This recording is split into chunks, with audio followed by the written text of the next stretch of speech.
Hello दोस्तों, स्वागत है आपका जी के विद अजीम यूट्यूब चैनल में। दोस्तों, आज का जो हमारा टॉपिक है वो है चट्टान यानी शैल। पर्यावरण में बिना चट्टान को पढ़े हम इकोलॉजी में मृदा को समझ नहीं पाएंगे, इसलिए चट्टान को पढ़ना ज़रूरी है। और चट्टान से हर परीक्षा में सवाल आता है। कोई भी, चाहे एसएससी और आरआरबी हो, टेट हो, सुपर टेट हो, कोई भी क्षेत्र का एग्ज़ाम हो, चट्टान से क्वेश्चन जरूर आते हैं। इसलिए आज जो है हम लोग चट्टान के बारे में जानेंगे। ये एक कॉमन भूगोल का चैप्टर है और इन्वायरमेंट का भी, स्थल मंडल में आने वाला ये चैप्टर है। तो करते हैं शुरू। सबसे पहले चट्टानों के अध्ययन को कहते हैं पेट्रोलॉजी। इसी शब्द से, पेट्रोलॉजी शब्द से ही पेट्रोलियम बना है। पेट्रो का मतलब होता है रॉक और ओलियम का अर्थ होता है ऑयल, चट्टान का ऑयल। इसलिए पेट्रोलॉजी में चट्टानों का अध्ययन होता है। ठीक है, चट्टानों के अध्ययन को पेट्रोलॉजी कहते हैं। अब देखिए, चट्टान है क्या, परिभाषा अनुसार हम लोग जान लेते हैं, जो आम हमको बुकों में मिलते हैं और इसको हम लोग समझते हैं। पहले, धातुओं के अतिरिक्त पृथ्वी पर प्रकृति द्वारा पाए जाने वाले कठोर एवं मुलायम सभी प्रकार के पदार्थों को चट्टान कहते हैं। धातुओं के अतिरिक्त यानी पृथ्वी पर प्रकृति रूप में जो चीज़ें कठोर और मुलायम हैं वो चट्टानों के अंतर्गत आती हैं। अर्थात बर्फ़ को भी छोड़कर, बर्फ़ भी क्या है, कठोर है। ठीक है, तो इस तरह जो चीज़ें, जैसे धातु हो गया, जमा हुआ पानी है यानी बर्फ़ है, इन सबको छोड़कर पृथ्वी पे जो प्रकृति रूप से जो कठोर एवं मुलायम पदार्थ पड़ा हुआ है उसको हम लोग कहते हैं चट्टान। चट्टान हो सकता है कि एक चीका की तरह नरम भी हो, यानी टाल्क की तरह जिसका बनता है पाउडर, हो सकता है हीरे की तरह कठोर भी हो। इस तरह से चट्टान बहुत मुलायम, हाथों से रगड़ देने पे टूटने वाला, या बहुत ही कठोर हीरे की तरह हो। हीरा भी क्या है, एक चट्टान है। इस तरह से, और चट्टान का अर्थ बिल्कुल ये नहीं होता है कि वो बड़ा सा पत्थर की तरह हो तो उसी को हम लोग चट्टान या शैल कहेंगे, ऐसी बात नहीं है। चट्टान हो सकता है एक छोटे से कण की तरह हो या एक पहाड़ की तरह भी हो। तो चट्टानों से पहाड़ भी हैं या छोटे एक बालू का कण भी चट्टान है। तो यहाँ इस भाषा में हम लोग शैल को एक छोटे से कण या एक बड़े से पत्थर को भी शैल कहते हैं।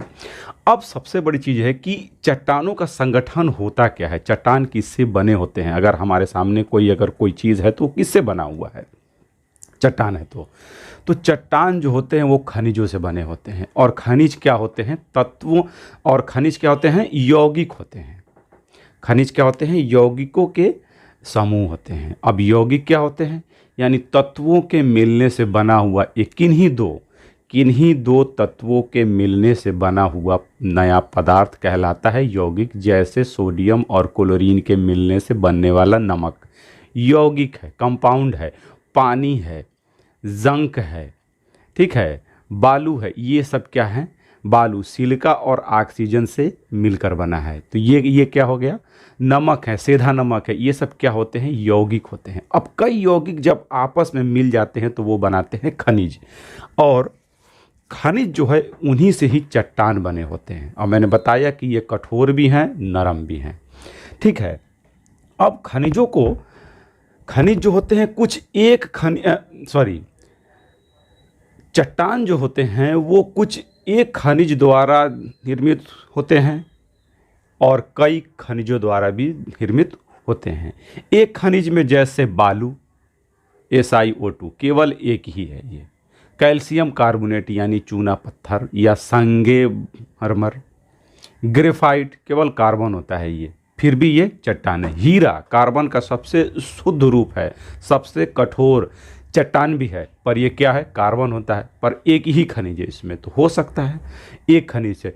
उसी तरह हम लोग कह दे कोयले को भी, कोयला कार्बन है, उसमें भी ज़्यादातर होता है कार्बन होता है। तो इस तरह से हमने देखा नमक, सेंधा नमक जिसको पिंक सॉल्ट कहा गया है, वो भी क्या है, एक खनिज द्वारा बना हुआ है, KCl होता है। NaCl वो नहीं होता है, वो क्या होता है, KCl का मिक्स होता है। तो उसमें भी क्या है, ये सब क्या है कि एक खनिज द्वारा बने हुए चट्टान हैं।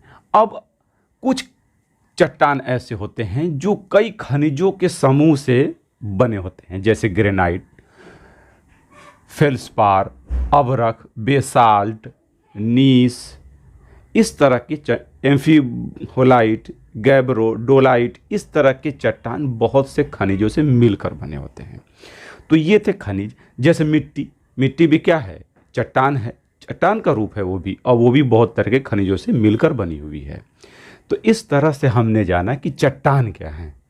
चट्टान का मतलब बड़ा एक पत्थर का टुकड़ा नहीं, चट्टान साइंस की भाषा में एक छोटा कण भी, चाहे एक बड़ा पत्थर भी या पहाड़ भी चट्टान के रूप हो सकते हैं। चट्टानों के प्रकार देखिए, चट्टान 3 तरह के होते हैं। ये बहुत इंपॉर्टेंट है, इससे ये सबसे सरल है, इससे क्वेश्चन बहुत आते हैं। चट्टान 3 टाइप के होते हैं। आग्नेय अर्थात इग्नियस रॉक्स, उसके बाद आते हैं अवसादी, अवसादी यानी सेडिमेंटरी रॉक्स, तीसरा आता है कायांतरित यानी मेटामॉर्फिक रॉक्स यानी कायांतरित या रूपांतरित चट्टान। तो 3 टाइप के होते हैं, आग्नेय, अवसादी और कायांतरित चट्टानें। ये 3 टाइप, इसी से क्वेश्चन आते हैं जो आज हम इनके बारे में जानेंगे। सबसे पहले जानते हैं आग्नेय यानी इग्नियस रॉक को। इसको प्राथमिक चट्टान भी कहा गया है। क्यों कहा गया है? कि जब पृथ्वी गर्म थी, बिल्कुल पिघली अवस्था में थी, और ये जब ठंडी हुई तो सबसे पहले यही चट्टान बना। पृथ्वी के ठंडे होने पर सबसे पहले आग्नेय चट्टान ही बना, और इन्हीं चट्टानों के अपक्षय एवं अपर्दन से और भी चट्टानें बनी हैं। इसलिए इनको, इस चट्टान को, आग्नेय को जनक चट्टान भी कहते हैं। जनक का मतलब जो जना हो, यानी और भी चट्टानें इससे बनी हो। तो अर्थात हमने जाना क्या कि आग्नेय चट्टान क्या है? प्राथमिक है चट्टान, और जनक चट्टान है। और ये पृथ्वी के ठंडे होने पे सबसे पहले यही चट्टान बना था। इनमें जीवाश्म का अभाव होता है। जाहिर सी बात है, जीवाश्म मतलब जीवों के अंश, जो जीव मर गया, चाहे वो पादप हो या जंतु, अगर इसमें होगा तो चूंकि ये इतना टेम्परेचर पे पिघली अवस्था में है कि इसमें किसी भी जीव का होना संभव नहीं है, इसलिए इसमें जीवाश्मों का अभाव होता है। फॉसिल्स इसमें नहीं होते हैं। ये रवेदार एवं कठोर होते हैं और इसमें जल का प्रवेश नहीं होता है, यानी इसमें छिद्र नहीं होते हैं। रवेदार का मतलब होता है क्रिस्टल, जैसे नमक का रोड़ा, चीनी का रोड़ा हो गया या हिसरी हो गया। ये जो आकार होते हैं क्रिस्टलाइन होते हैं ये, और ये कठोर होते हैं और इसमें जल का प्रवेश नहीं होता है।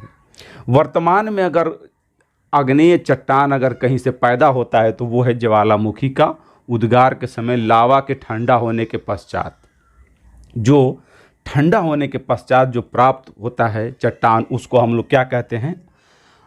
आग्नेय चट्टान। ज्वालामुखी के लावा के ठंडा होने के पश्चात प्राप्त होता है वर्तमान में, और ये बने तो बहुत पहले हैं। रासायनिक अपक्षय में बहुत कम होता है क्योंकि इनके संगठन बहुत कठोर होते हैं, लेकिन इनमें भौतिक एवं यांत्रिक अपक्षय बहुत अधिक होता है। अपक्षय और अपर्दन, अपक्षय का मतलब किसी चट्टान का टूट कर वहीं पर गिर जाना। अपर्दन का अर्थ है कि किसी जल द्वारा, हर्षा द्वारा उड़कर कहीं और पहुंच जाना, उड़कर या घसक कर या बहकर, हवा द्वारा या पानी द्वारा या ग्लेशियर द्वारा। तो इनमें अपक्षय एवं अपर्दन जो होता है भौतिक और यांत्रिक अधिक होता है। भौतिक का मतलब होता है ताप और वर्षा। जब इन पे ताप पड़ता है तो ये होते हैं गर्म, और जब बारिश होती है तो होते हैं ठंडा। लेकिन अंदर का भाग क्या होता है? अभी भी अंदर का भाग जो होता है अभी गर्म रहता है, जबकि बाहर का भाग क्या हो जाता है? तुरंत बारिश से ठंडा हो जाता है, और ये चटक जाते हैं बारिश से, और चटक के टूट फूट के वहीं पे गिरते रहते हैं। और यांत्रिक का अर्थ होता है हवा द्वारा। हवा ऐसे चले, अपने साथ बालू या छोटे कण ला के इसको घिस दे, पानी से ये घिस जाए या किसी ग्लेशियर से भी घिस जाए। तो इनमें रासायनिक जो होता है अपक्षय पर्दन होता बहुत कम है, लेकिन भौतिक और यांत्रिक ज़्यादा होता है, देखने को मिलता है। इनके उदाहरण है ग्रेनाइट, बेसाल्ट, गैब्रो। बेसाल्ट 2 बार हुआ है, इसको हटा दीजिए। Granite, basalt, gabbro, diorite, pitch stone या पिगमाइट, ये प्रमुख, यानी ग्रेनाइट और बेसाल्ट सबसे, और गैब्रो सबसे प्रमुख आग्नेय चट्टानें हैं जो पृथ्वी पर सबसे ज़्यादा हमको देखने को मिलती हैं। Granite, basalt, gabbro, diorite, pitchstone, pegmatite, ये क्या हैं? आग्नेय चट्टान के उदाहरण हैं। अब आग्नेय चट्टान के कुछ प्रकार हैं, इनको कुछ आधार पर बांटा गया जो बहुत इंपॉर्टेंट है, परीक्षा में आता है। एक उत्पत्ति के आधार पर और एक रासायनिक संगठन के आधार पे। मैंने बताया था कि चट्टानों के कुछ रासायनिक संगठन भी होते हैं, तो उस आधार पे और उत्पत्ति के आधार पे, यानी ये चट्टान कैसे बना, इस आधार पे आग्नेय चट्टान को दो भागों में बांटा गया है। उत्पत्ति के आधार पे पातालीय आग्नेय चट्टान, दूसरा है मध्यवर्तीय आग्नेय चट्टान, तीसरा है वाह्य आग्नेय चट्टान। रासायनिक संगठन की अगर बात करें तो उसमें होगा अम्लीय आग्नेय चट्टान, दूसरा होता है क्षारीय आग्नेय चट्टान। रासायनिक वाले को अभी यहाँ पे हम लोग समझते हैं, उसके बाद हम उत्पत्ति वाले को समझते हैं। देखिए, जिस आग्नेय चट्टान में सिलिका यानी बालू की मात्रा ज़्यादा होगी उसको हम अम्लीय आग्नेय चट्टान कहेंगे। यानी जिस आग्नेय चट्टान में सिलिका की मात्रा ज़्यादा होगी, यानी 80-85% होगी, उसको हम क्या कहेंगे, अम्लीय आग्नेय चट्टान। इसके उदाहरण हैं ग्रेनाइट, पिच स्टोन। आग्नेय में क्षारीय आग्नेय चट्टान क्या होते हैं, जिनमें सिलिका की मात्रा कम हो, यानी 40 से 45% हो, लेकिन इनमें मैग्नीशियम और कैल्शियम के यौगिक ज़्यादा हों, वो क्षारीय होते हैं। इनके उदाहरण हैं बेसाल्ट और गैब्रो। चट्टानें जो होती हैं वो क्षारीय होती हैं। तो बस ये दो तरह के ये आपको रासायनिक मिलेंगे। अब उत्पत्ति के आधार पे हम लोग देखते हैं। ठीक है, उत्पत्ति के आधार पे जान लीजिए, पातालीय में जानिए, पातालीय चट्टान क्या होते हैं। पृथ्वी के अधिक गहराई में धीरे धीरे ठंडे होने पर बनते हैं पातालीय आग्नेय चट्टान। अब इसमें क्या होता है कि पृथ्वी के कुछ ज़मीन से 50-100 मीटर अंदर आग्नेय चट्टान दरारों में प्रवेश करके पिघला हुआ लावा उस दरारों में प्रवेश कर जाता है। दरारों में प्रवेश करके उसी में हो जाता है ठंडा, और पृथ्वी से लगभग 50 मीटर नीचे ठंडा होता है। उसको हम लोग कहते हैं पातालीय आग्नेय चट्टान। दूसरा आता, और इसके उदाहरण, और इनके चूंकि ये बहुत धीरे धीरे होते हैं, ठंडे होते हैं, इसलिए इनके रवें बहुत बड़े बड़े होते हैं। इनके प्रमुख उदाहरण है ग्रेनाइट और गैब्रो। इन्हीं में जल के सोते भी मिलते हैं। इन्हीं चट्टानों के बीच में जो गैप होता है उसमें जल भरा होता है और सोते इसी में होते हैं। अगला आता है मध्यवर्तीय आग्नेय चट्टान।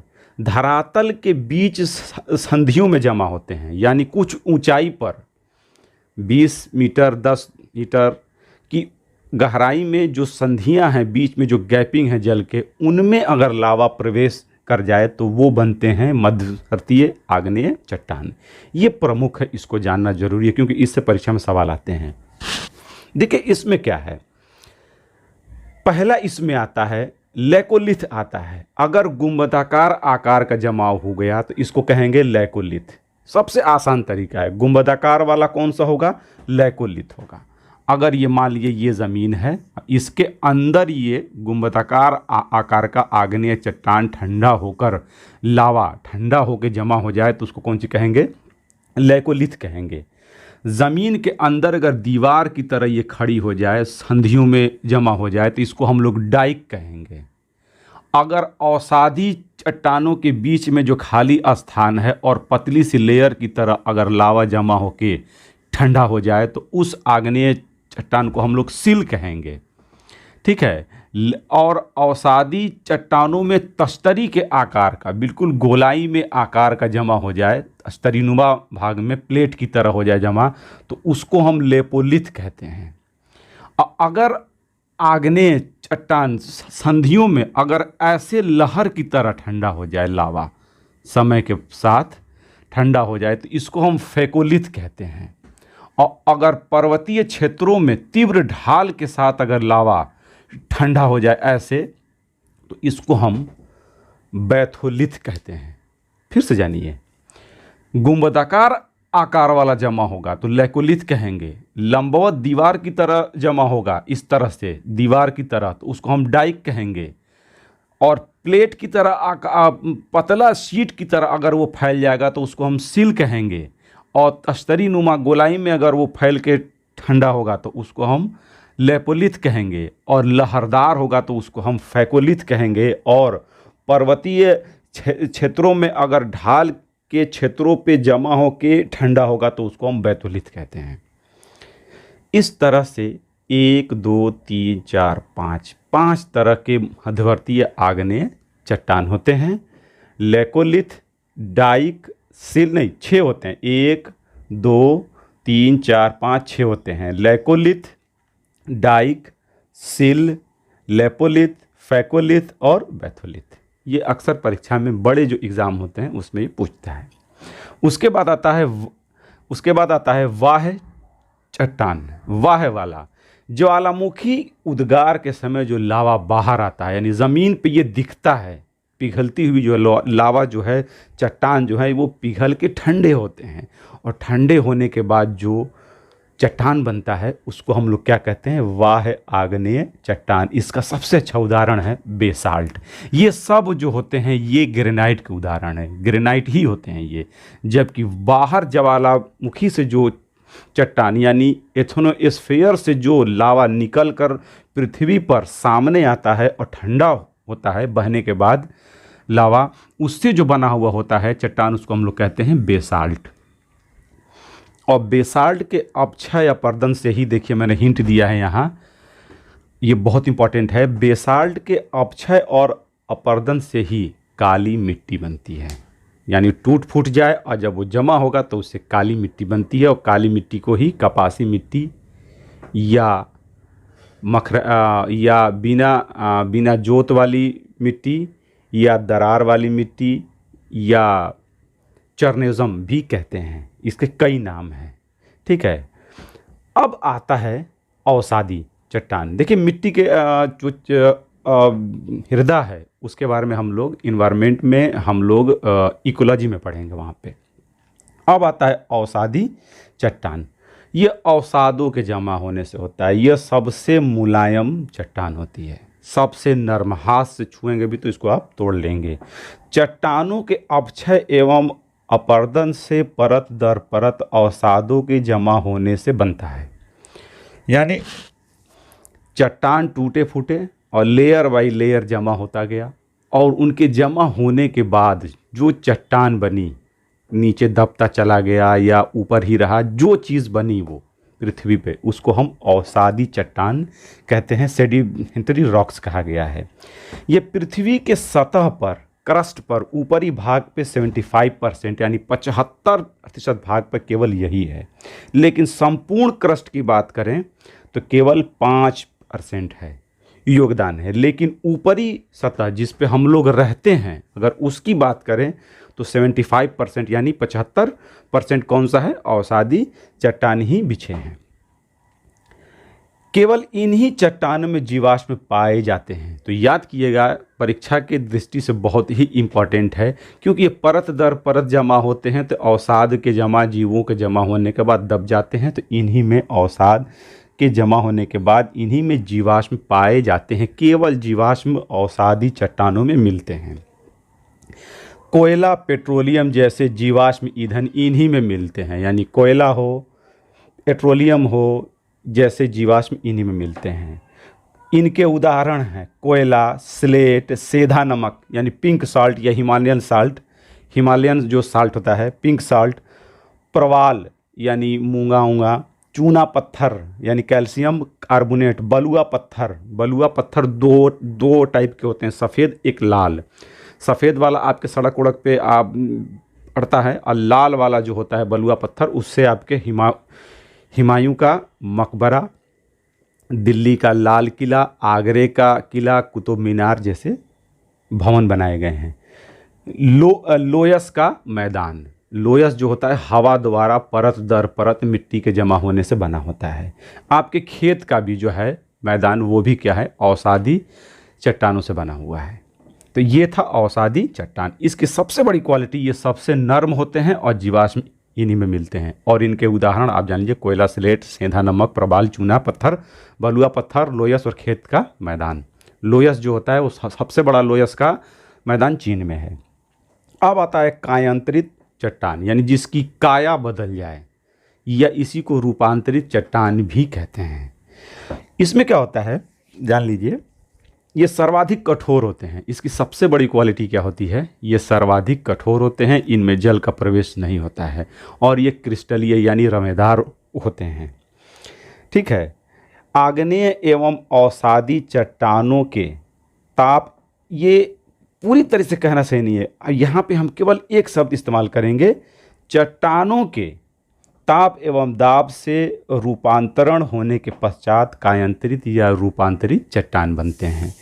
अब आग्नेय हो, अवसादी हो या केवल कायांतरित हो, इनके कायांतरण से जो चट्टान बनेगा वो कौन सा होगा, रूपांतरित या कायांतरित चट्टान होते हैं। इसमें जीवाश्म का अभाव होता है, क्योंकि इसमें जीवाश्म बने क्योंकि अत्यधिक ताप और दाब पर होते हैं, जीव इसमें खत्म हो जाएंगे उनके अंश।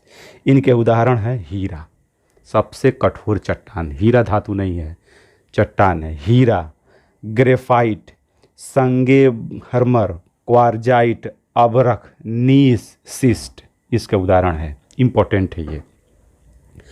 कायांतरित चट्टान जो होते हैं उसमें एक क्वेश्चन और आता है कि आग्नेय चट्टानों का जब कायांतरण होता है तब क्या बनता है। तो सबसे बड़ी चीज़ ये होती है कि कायांतरण होता है तब क्या बनता है। तो अगर ग्रेनाइट चट्टान का जब कायांतरण होता है तो बनता है नीस, जबकि बेसाल्ट का होता है तो बनता है एम्फीबोलाइट या सिस्ट बनेगा।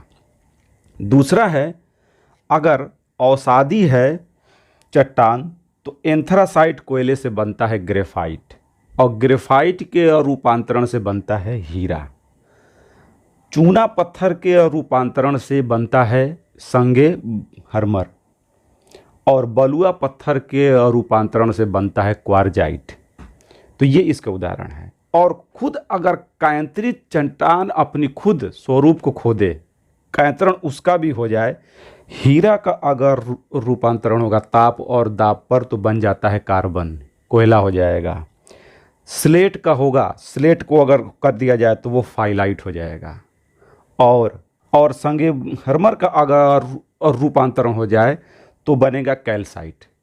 तो रूपांतरण इनका भी होता है। तो चट्टानें जो होती हैं वो हमेशा अपना रूप बदलती रहती हैं, आग्नेय से अवसादी और अवसादी से कायांतरित, कायांतरित से फिर से अवसादी, इस तरह ये आपस में चेंज होती रहती हैं।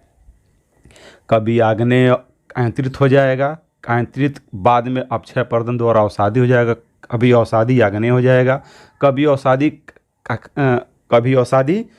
कायांतरित हो जाएगा। इस तरह पृथ्वी पे जितनी भी हैं चट्टानें ऊपरी सतहों पे अपने मूल रूप को खो चुकी हैं। प्राचीन काल वाला चट्टान अब पृथ्वी के सतह पे तो नहीं है।